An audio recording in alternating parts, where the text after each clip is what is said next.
It began on a quiet stretch of highway that cut through a small, dusty town where not much ever happened. The kind of place where every sound echoed and every stranger drew a glance. That morning, the calm was broken by the low, rhythmic rumble of motorcycle engines rolling into town. A group of bikers, veterans of the road, leather jackets patched with miles of memories and brotherhood. They weren't there to cause trouble.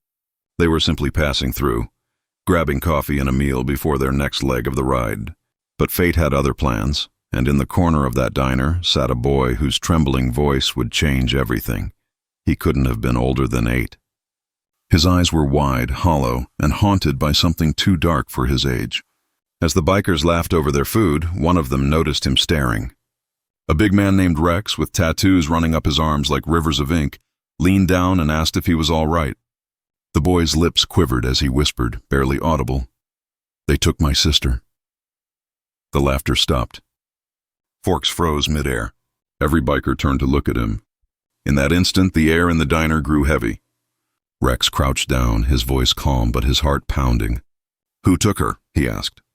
The boy's small hand shook as he pointed toward the edge of town, where an old blue van had been seen earlier, beat up, rusted, and ominously out of place.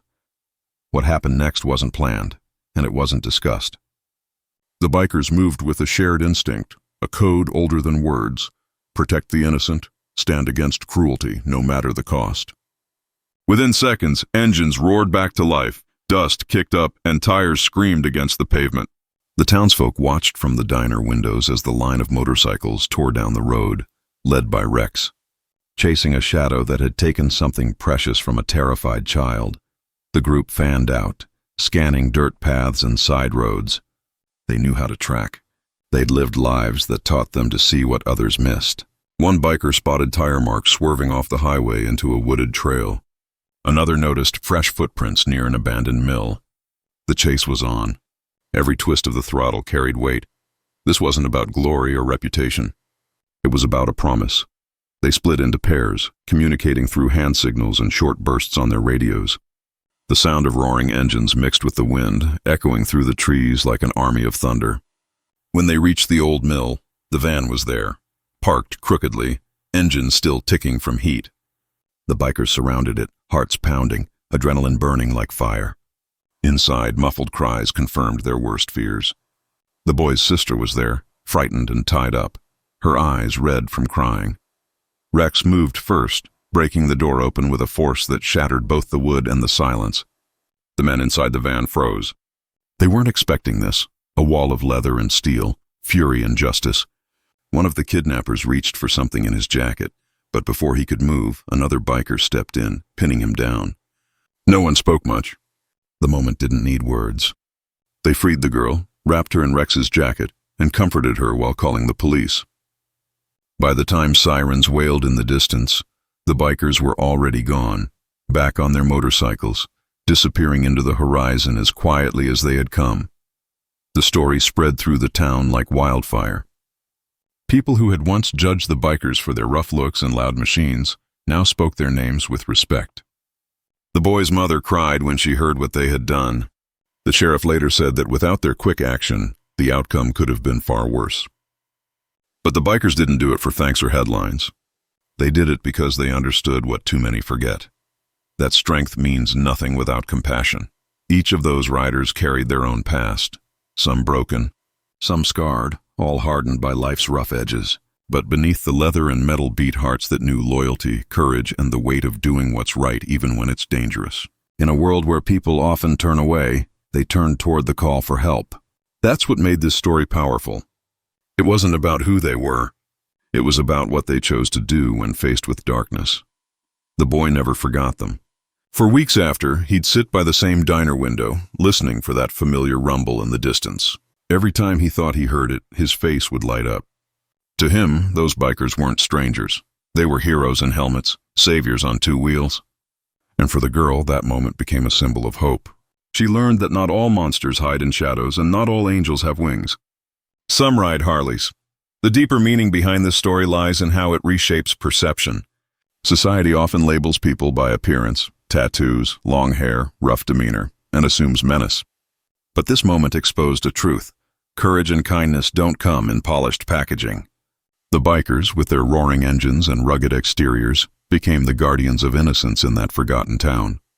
Their code, built on loyalty and respect, transcended image and proved that humanity thrives in the most unexpected souls. As the tale spread online, thousands were moved by their bravery. Communities began to view motorcycle clubs differently, realizing that beneath the surface of what seems intimidating lies a brotherhood that values honor above all. Their unity wasn't just about rides or rallies. It was about family, forged not by blood, but by trust and the unspoken vow to protect one another and the innocent. In the days that followed, people started leaving thank you notes at the diner. Kids would draw pictures of motorcycles with captions like "Real Heroes Ride Bikes." News outlets picked up the story and social media exploded with admiration. But the bikers didn't seek recognition. They simply rode on, their engines echoing the same promise they lived by, to never look away when someone needs help. For the little boy, that day became a cornerstone of faith and goodness. He learned that even in moments of fear, there are people willing to fight for what's right. His sister, though shaken, grew stronger with time, and the family often spoke of the bikers as angels of the highway. They never got to thank them in person, but maybe that was how it was meant to be. The bikers weren't looking for thanks. They were looking to make sure evil didn't win. Over time, the story became part of biker folklore, a reminder of what it truly means to belong to that brotherhood. It wasn't about rebellion or image. It was about courage, compassion, and the instinct to act. Each rider carried that memory like a badge of honor. Whenever they rode through another small town, they could feel the eyes of children watching, not with fear, but admiration. That was their quiet victory. The essence of the story sits deeper than the surface act of heroism. It's about the human spirit's refusal to stand idle. It's about how empathy can drive even the toughest souls to become protectors. And it's about how one small voice, a frightened whisper from a little boy, can ignite a chain of courage that stretches far beyond what anyone expects. When you think about it, what the bikers did wasn't extraordinary to them. It was instinct. But to that child it was everything. It restored his faith in people, taught him that bravery isn't about size or status, and showed him that there are still those who choose to stand against wrong even when it's easier to stay silent. The bikers rode off into the setting sun that day, the roar of their engines fading into the horizon.